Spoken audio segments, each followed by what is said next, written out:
नमस्कार। आज हम श्री ललिता सहस्रनाम स्तोत्रम के एक बहुत ही विशेष श्लोक पर बात करने वाले हैं। हाँ, श्लोक संख्या 14। बिल्कुल। हमारे पास जो स्तोत्र है वो इसी श्लोक की गहराई में उतरता है। इसमें देवी ललिता त्रिपुर सुंदरी के दिव्य रूप का वर्णन है। हाँ, बहुत सुंदर वर्णन है। तो हमारी कोशिश रहेगी कि सिर्फ शब्द अर्थ न देखें, बल्कि इसके पीछे जो गहरे आध्यात्मिक संकेत हैं, प्रतीक हैं, उन्हें समझें। बिल्कुल।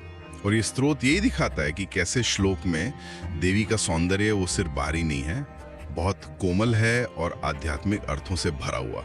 श्लोक एक बार बताएंगे? हाँ, श्लोक है कामेश्वर प्रेम रत्न मणि प्रतिपर्ण स्तनी नाभ्याल वाल रोमाली लता फल कुछ द्वई। सुनने में ही एक शांति है ना? इसकी ध्वनि, इसके शब्द, इसमें भक्ति का अनुभव है। तो पहली पंक्ति से शुरू करते हैं। कामेश्वर प्रेम रत्ना मणि प्रतिपर्ण स्तनी। इसमें कामेश्वर तो शिव जी का रूप हुए। हाँ, देवी के परम प्रिय। लेकिन ये जो हिस्सा है प्रेम रत्न मणि प्रतिपर्ण, प्रेम रूपी रत्न मणि के बदले में दिए गए स्तन, ये थोड़ी अनोखी उपमा है। इसका क्या खास मतलब है? हाँ, ये बहुत सुंदर और आप कह सकते हैं महत्वपूर्ण उपमा है।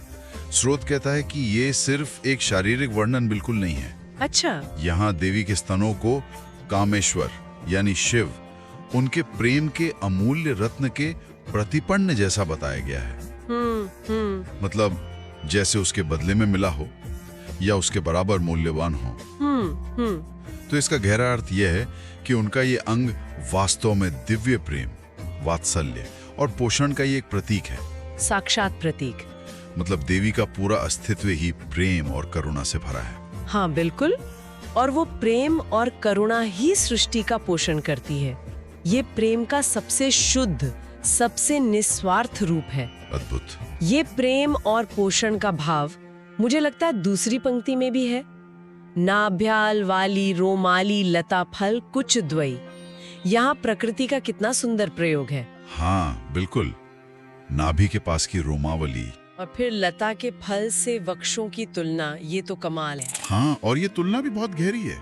देखिए, नाभ्याल वाल रोमाली का मतलब है नाभि रूपी क्यारी, मतलब आलवाल, उसमें उगी हुई रोमों की एक लता जैसी पंक्ति, रोमाली। अच्छा, एक प्राकृतिक अलंकरण जैसा। हाँ, और फिर लता फल कुछ द्वई, इसमें उनके वृक्षों की तुलना लता पर लगे दो फलों से की गई है।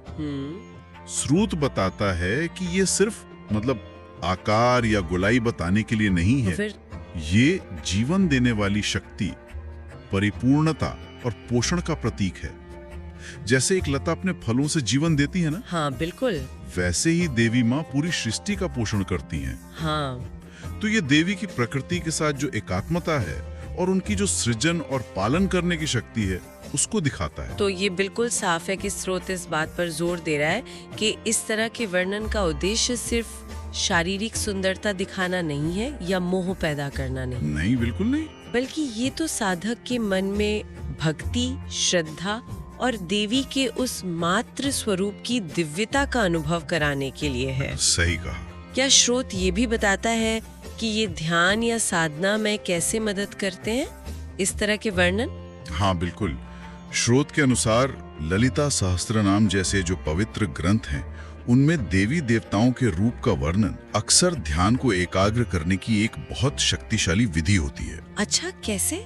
देखिए, जब मन बाहरी दुनिया की चीजों में भटकता है, तो इस तरह के सुंदर और गहरे अर्थ वाले रूप पर ध्यान टिकाने से क्या होता है, मन धीरे धीरे अंदर की ओर मुड़ता है, अंतर्मुखी होता है। तो ये रूप वर्णन साधक को स्थूल से सूक्ष्म की ओर ले जाता है और फिर परम चेतना की ओर। अच्छा, तो ये एक यात्रा जैसा है। हाँ, एक तरह से। जैसे पहली पंक्ति है कामेश्वरो प्रेम रत्न, वो हमें उनके दिव्य प्रेम और करुणा के स्रोत से जोड़ती है। और दूसरी पंक्ति नाभ्याल वाल रोमाली, वो जीवन, पोषण और सौंदर्य के उस अनंत स्रोत का एहसास कराती है। तो ये रूप के जरिए अरूप तक पहुंचने का रास्ता है। बिल्कुल, रूप के माध्यम से अरूप तक। तो अगर हम संक्षेप में कहें तो ये श्लोक सिर्फ देवी के रूप का वर्णन नहीं है। नहीं, ये तो काव्यात्मक सौंदर्य के पीछे उनके असीम प्रेम, पोषण करने की क्षमता, प्रकृति से उनका गहरा जुड़ाव और ध्यान के जरिए आध्यात्मिक उन्नति, इन सब के गहरे रहस्य छुपाए हुए हैं। एकदम सही। और ये विश्लेषण हमें एक दिलचस्प विचार के साथ छोड़ जाता है। क्या? कि जीवन में हम सौंदर्य को अनेक रूपों में देखते हैं, है ना? प्रकृति में है, कला में है, रिश्तों में है, भक्ति में है। हाँ, हर जगह है। तो क्या ऐसा हो सकता है कि हर तरह का सौंदर्य अगर उसे गहराई से देखा जाए, महसूस किया जाए, तो वो भी हमें किसी गहरे सत्य या जुड़ाव का अनुभव कराने का एक जरिया बन सकता है? ये सोचने वाली बात है। सौंदर्य एक मार्ग के रूप में। हाँ, इस पर विचार करना वाकई रोचक हो।